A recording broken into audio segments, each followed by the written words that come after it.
শুভ সন্ধ্যা বন্ধুরা, চলুন আজ সবাই মিলে ঘুরে আসি রাসের মেলা থেকে। এই যে প্রথমেই হচ্ছে আমাদের এই যে বিভিন্ন ধরনের আর কি শ্রীকৃষ্ণের ছবি দেওয়া হয়েছে, এছাড়াও কিছু কার্টুন ক্যারেক্টার ছিল। তো এই রাসের মেলা আমি ছোটোবেলা থেকে কোনো দিনও দেখিনি। আমি শুনেছি আমার ঠাকুমার কাছে, আমার দাদুর মুখে, কিন্তু দেখিনি, গল্প শুনেছি। আর এই প্রথম আমি রাসের মেলা দেখলাম। আমার ছেলে, মেয়ে, আমি আর ওদের বাবা, আমরা 4জন মিলেই দেখতে গিয়েছিলাম। বেশি দূরে না, আমার বাড়ির সামনেই হচ্ছিল, ওই 5-10 মিনিটের দূরত্বে আর কি। তো বিভিন্ন কার্টুন ক্যারেক্টারও ছিল, সাথে সাথে শ্রীকৃষ্ণের জন্মলীলা বা অন্যান্য যে সমস্ত কিছু থাকে সেগুলোও ছিল। খুব ভালোও লাগছিল দেখে।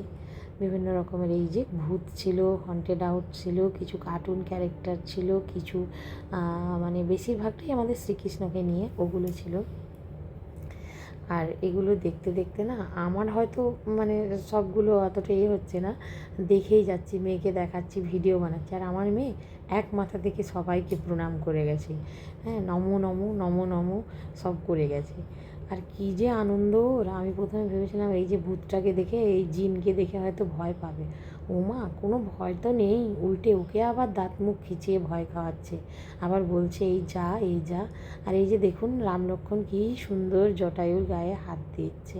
আর ইলেকট্রনিক্সের ব্যাপার তো এত সুন্দর করেছে না, পুরো হাত নাড়াচ্ছে, পা নাড়াচ্ছে। আর এই যে দেখুন মা সীতা রাবণকে এখানে ভিক্ষা দিচ্ছেন, এরকম বিভিন্ন ধরনের থিম বানিয়ে বানিয়ে করা আছে। যেমন এই যে যশোদা মা শ্রীকৃষ্ণকে এখানে করছেন বাঁশি নিয়ে কিছু একটা, খুব সুন্দর।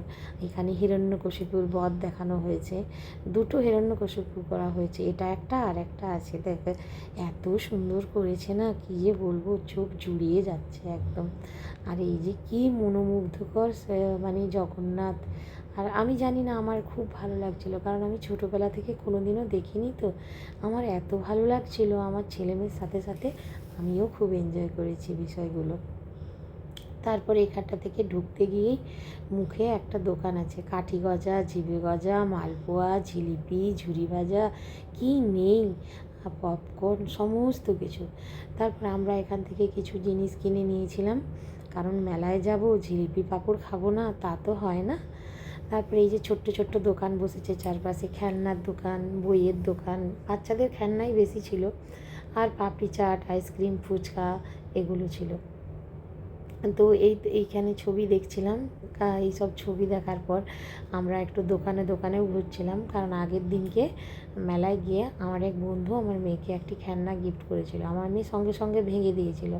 আর কেন জানি না, ছেলে আর মেয়ের মধ্যে একটা পার্থক্য হচ্ছে, ছেলেকে যখন ছোটোবেলায় কোনো মেলায় নিয়ে যেতাম, ওর খুব খেলনা পছন্দ ছিল, ওকে একটা কিছু খেলনা দিলে ও খাবার খেতে চাইতো না। আর আমার মেয়ে, ও এই যে দেখুন না, খাবার জন্য ওয়েট করছে। ওর বাবা আর ওর দাদা একটুখানি আসছে, মানে বাইকটা পার্ক করে, তো ও বসে ওয়েট করছে। ও হচ্ছে আইসক্রিম দেখেছে, ওই আইসক্রিমটি ও চিনতে পেরেছে, ওই জন্য আইসক্রিম খাবে বলে বসে আছে। ওর এইগুলোকে সব নর্ম করা হয়ে গেছে, ব্যাস, আর ওর কিচ্ছু চাই না। ওর এবারে একটি আইসক্রিম খেতে হবে, তারপর বাড়ি যাবে। আর এই যে আমি মানে হিরণ্যকশিপুটা দেখে মেয়ের খুব আনন্দ। আর আমি খুব ভয় পেয়েছিলাম জানেন তো, এই যে একটা হন্টেড হাউস বানিয়েছে এইটিকে দেখে, যে সেন্সার লাগানো আছে, তো যেই সামনে গিয়ে দাঁড়িয়েছি দরজা খুলে বেরিয়ে গেছে। ওমা, ওপর দিকে দেখি এরকম হা হা করে হাসছে। আমি ভয় পেয়েছি তো কী হয়েছে, আমার মেয়ে তো আবার একে ভয় পায়নি, উল্টে একে আবার বুকে বলছে যা যা ভেতরে যা, এইরকম। যাকগে, ওদের আনন্দই আমার আনন্দ, আমারও দেখে ভালো লাগলো, কিছুটা সময়ও পার হয়ে গেল। ব্যাস, আপনাদের সাথেও রাসের মেলা শেয়ার করলাম।